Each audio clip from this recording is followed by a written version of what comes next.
Tuusulan Jokelassa. 18-vuotias abiturientti Pekka-Erik Auvinen ampui koulussa 8 ihmistä ja itsensä. Ampujan vanhemmat ovat oman surunsa keskellä seuranneet kiivasta keskustelua poikansa järkyttävästä teosta ja sen syistä. Vanhemmat ottivat yhteyttä 45 minuuttia ohjelmaan ja sanoivat haluavansa kertoa nyt ensimmäisen kerran omista kokemuksistaan ja poikansa taustoista. Vanhemmat toivovat, että heidän tarinansa auttaisi estämään nuorten väkivaltaisia tekoja. Mitä te ajattelitte, kun te kuulitte Kauhajoen ampumisista? Kyllähän se lisäsi kamalasti huolta siitä, että miten menee, miten nuorilla menee, varsinkin nuorilla, koska tämäkin oli nuori mieshenkilö. Ja mahdollisesti hänellä oli yhteneväisyyksiä Pekkaan. Pekkakin oli tämmöinen kiltti ja hyväkäytöksinen kaveri, josta kukaan ei olisi uskonut, että hän mitään tällaista voisi tehdä. Sitten taas Kauhajoen jälkeen alettiin taas kerran purkamaan tätä vyyhteä ihan väärästä päästä. Eli alettiin selvittämään seurauksia, ei syitä. Matti Saarella oli ase, Pekka-Erikillä oli ase. Eihän se ase ole se syy, vaan se on pelkkä seuraus jostain, mitä on tapahtunut aikaisemmin. Että onko koulumaailmassa viety asiat liian tiukalle? Onko siellä laitettu liikaa paineita nuorille? Onko tämä koko meidän yhteiskunta liian kunnianhimoinen, liian kova? Pitäisikö löysätä jossain? Pitäisikö antaa periksi niistä tavoitteista? Onko pakko kilpailla niin paljon? Pyrkiä aina vaan saamaan lisää materiaa, lisää hyvinvointia, lisää sitä ja tätä kivaa. It's a long road when you're on your own, and it hurts when they tear your dreams apart. Miten paljon te olette syyttäneet itseänne?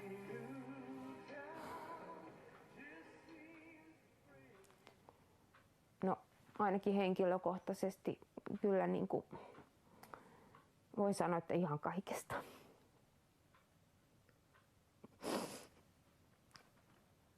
Ihminen on sillä tavalla rakennettu, että kun jotakin näin hirveää tapahtuu, niin sitä käy läpi koko oman elämänhistoriansa. Kaiken, mitä ajattelee, että olisiko voinut tehdä toisin. Siinä mielessä kyllä on ollut hyvin raskasta. No, mä en ole jaksanut koko syyllisyyskysymystä edes miettiä vielä tähän mennessä, että on ollut niin paljon muuta mietittävää. Olin siinä tapahtumien keskipisteessä sinä aamuna ja se on ikään kuin jäänyt päälle joka päiväksi. Vuosi sitten, marraskuun 7. päivä, Ismo Auvinen vietti aamun poikiensa kanssa. Isä oli syyslomalla rautatieläisen työstään, äiti oli jo lähtenyt töihin sairaalaan.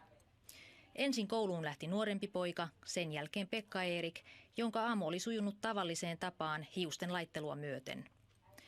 Myöhemmin isä sai soiton Pekka-Erikin koulukaverilta.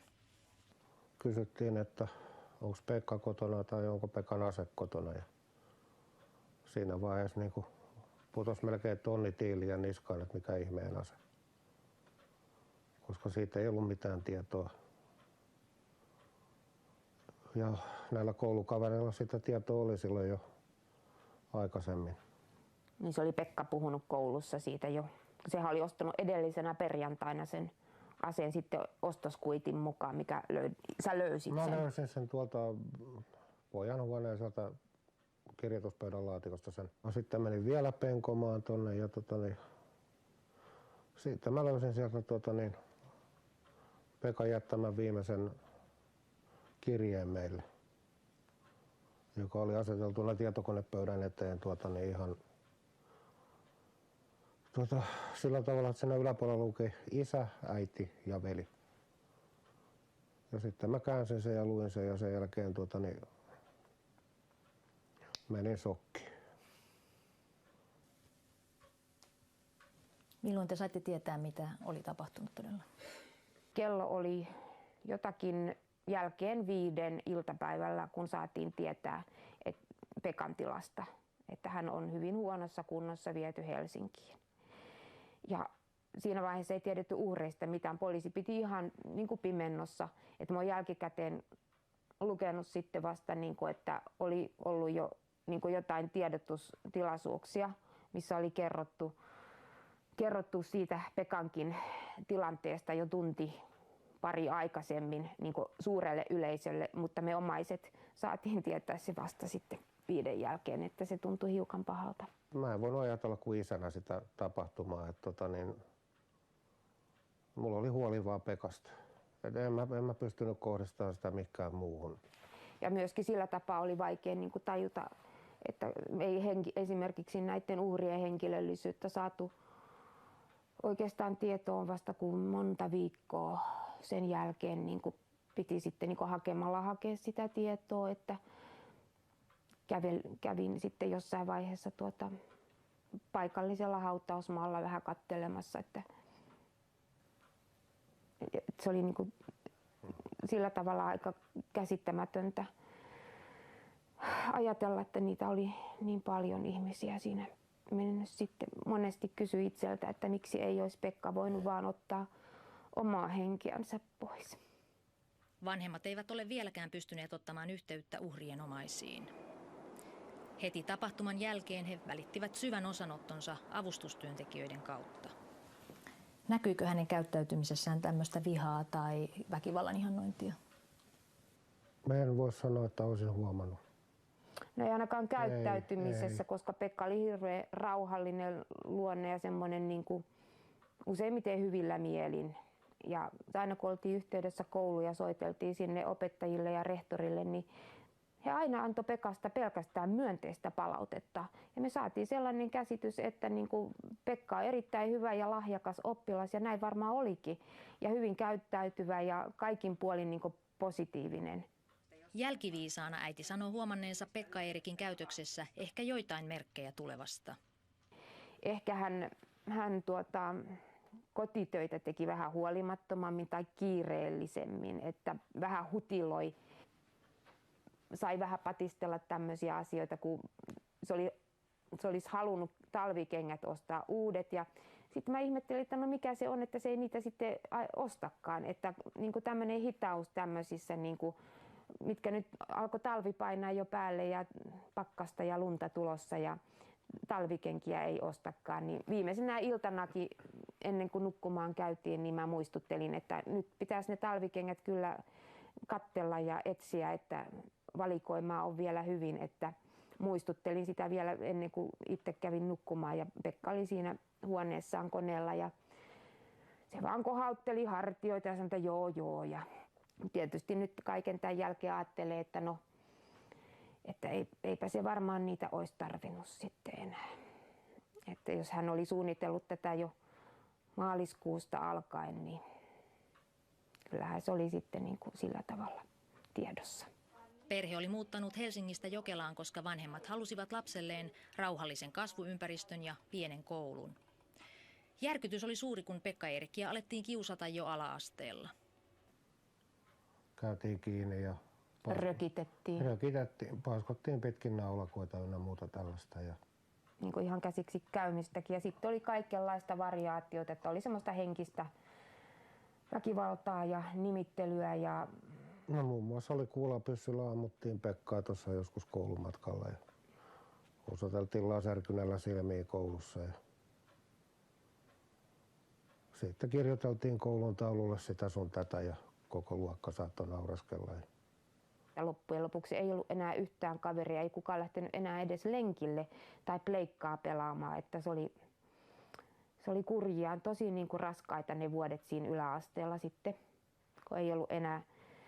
Meni muutama vuosi, ettei ollut yhtään kaveria, ne kesälomat ja viikonloput, kun poika kyseli, että äiti, että miksi mulla ei ole yhtään kaveria. Ja kun ei niitä voi Anttilasta ostaa, niitä kavereita, ja niitä ei voi tilata tuolta postimyynnistä. Että me mietittiin kyllä tosi ankarasti, että mistä me voitaisiin saada niitä kavereita ja semmoisia harrastuksia, että niin kun niitä kavereita löytyisi. Ja yritettiin kaikenlaista keksiä ja esittää, mutta kun Pekka ei ollut kiinnostunut semmoisista asioista kuin tämän ikäiset nuoret yleensä. Se oli sillä tavalla niin kuin poikkeuksellinen.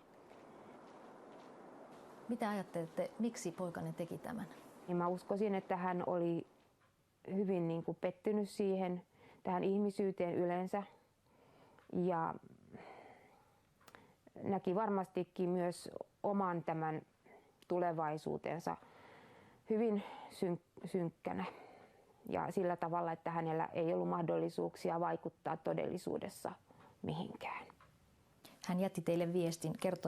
Kertoiko hän siinä näistä omista syistään?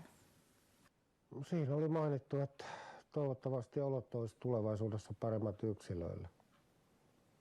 Hän toivoo, että kenenkään ei enää tarvitsisi tällaista tehdä. Viimeisen vuoden aikana Pekkahan oli kovin aktiivinen. Hän teki valtavan paljon tämmöisiä videoita YouTubeen, jossa hän niin kuin, kertoi niitä vaikuttimia ja paljon näitä ihanteita, joita hänellä oli. Ja mä kirjastosta kannoin niitä kirjoja itsekin sitten, kun mä ajattelin, että kyllä mäkin haluan niin kuin, vähän tietää, että mitä nämä Platonit, Sokrateet, Aristotelet ja kaikki Nietzschet on.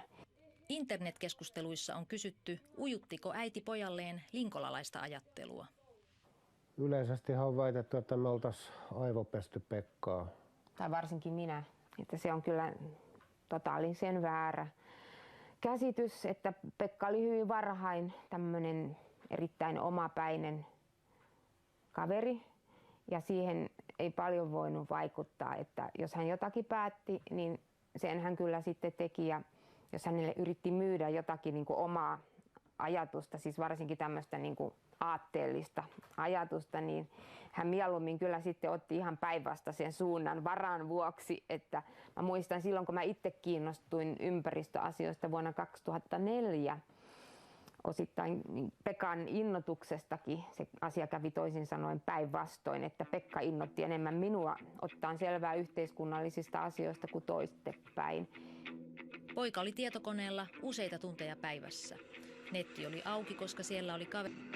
Tämä oli kyllä yllätys sitten. Aivan täysin. Tämä, että Pekka oli tutkinut hyvin tarkkaan näitä just Yhdysvalloissakin tapahtuneita vastaavia koulusurmia ja se oli aluksi mulle ainakin hyvin vaikea ja käsittämätön asia, jota mä en millään pystynyt ymmärtämään, että miten Pekka niin kuin tällä tavalla saattoi toimia ja ottaa niin kuin esimerkikseen sellaisen teon ja toimintatavan.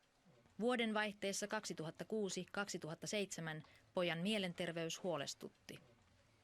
Pekallahan todettiin tämmöinen paniikkihäiriö ja sosiaalisten tilanteiden pelko.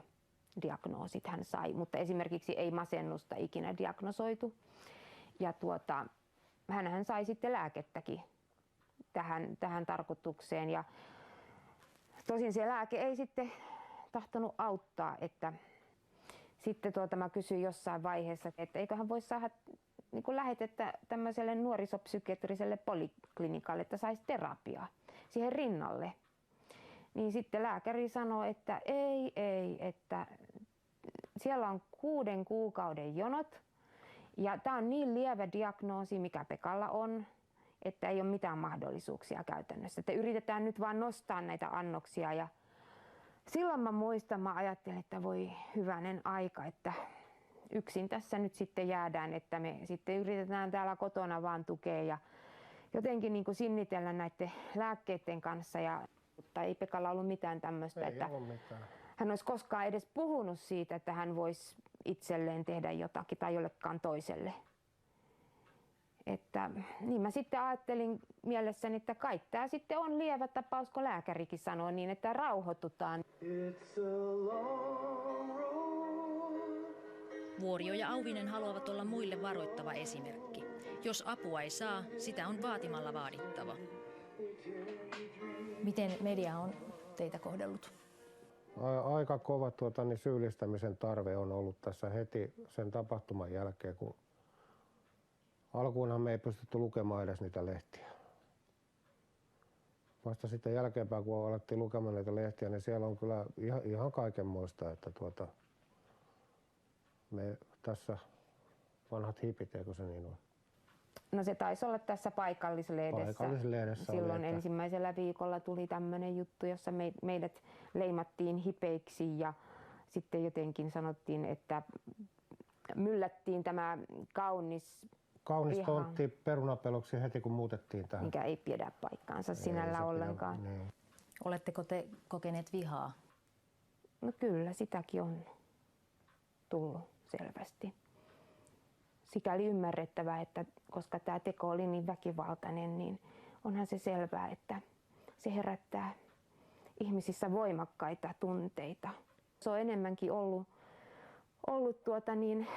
mediassa ja sitten näissä kansalaiskeskusteluissa. Suurin osa ihan lähinaapurustosta on suhtautunut kyllä ihan mukavasti, että tietysti poikkeuksiakin aina löytyy. Tosi vähän siihen nähden, että mitä me pelättiin silloin, kun nämä tapahtumat tuli. Minkälainen vuosi teillä on ollut? Hyvin raskas ja erilainen vuosi. Aika painostavan oloinen on ollut